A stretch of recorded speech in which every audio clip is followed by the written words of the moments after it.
नमस्कार, कावेरीज किचनमध्ये आज मी बनवत आहे आंब्याचं लोणचं। सर्वप्रथम मी 3 किलो आंबे धुवून स्वच्छ पाण्यामध्ये चिरून पुसून सुकवून घेतले 3-4 तासांसाठी।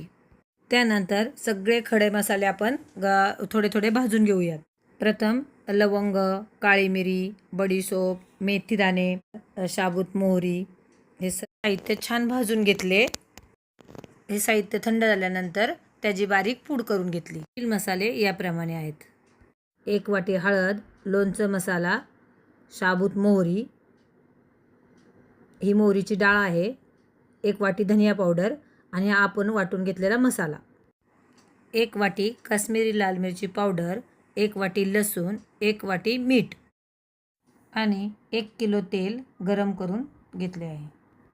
चला तर आता आपण सर्व मसाले छान मिक्स करून घेऊयात।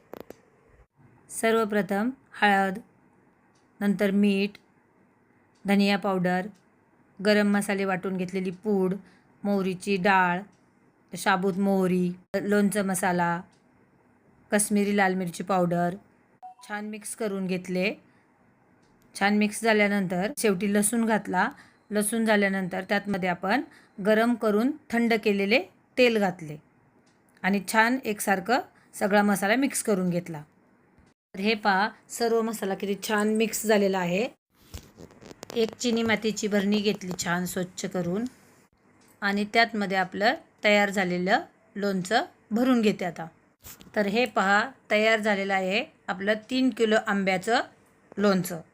तर हे पहा, आपलं हे लोणचं तयार होण्यासाठी 15 दिवस लागले। 15 दिवसामध्ये खूप छान पद्धतीने हे लोणचं मुरलेलं आहे आणि मुरल्यानंतर मी एका दुसऱ्या बाउलमध्ये खाण्यासाठी काढून घेतले आहे। जर तुम्हाला ही रेसिपी आवडली असेल तर रेसिपीला लाईक करा, शेअर करा आणि सबस्क्राईब करायला विसरू नका। धन्यवाद।